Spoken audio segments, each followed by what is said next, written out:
चलो सुनथल एक प्यारा सा गीत।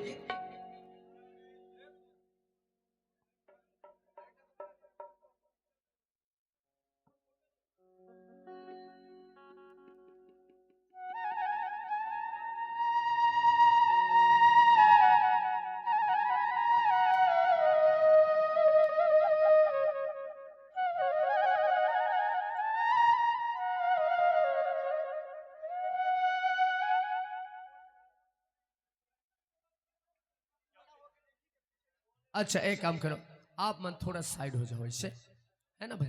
कवर होती बार पूरा फुल जगह बचे है, अब आप मन इतनी बार खड़े हो तो है ना भाई।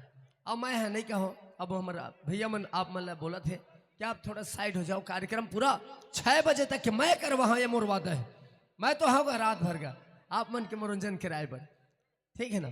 थोड़ा साइड हो जाओ भैया आप मन ऐसे। क्या बर हमारे लड़का जातन आज यहाँ नहीं कल वहाँ जाके देख सकते, लेकिन हमारे राय बहनी मन बिचारी बैठे हो, है ना।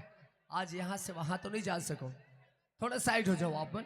अब ये कार्यक्रम चलते रही तो लो सुनता एक प्यारा सा प्रस्तुति अपने मंच के माध्यम से आदरणीय हमारे बड़े भैया आगर आनंद जी और कांति आनंद जी की आवाज में आगे 18 दिसंबर होवा थे बाबा जी की जयंती। आज पूरा भारत देश में हम सब मिलके एक बहुत ही सुंदर प्यारा सा जयंती बाबा जी के नाम से मनाथन।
आगे 18 दिसंबर गुरु बाबा के जयंती बाबा माजुर मिल के मनाबो बाबा के नाम जोड़ा जत खाम घर घर मा झंडा लहराबो।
8 बाग समा कुछ कमी लगत है जगह छोट वो तो जगह छोटे है कैसे करबे निपटाए लग लगी से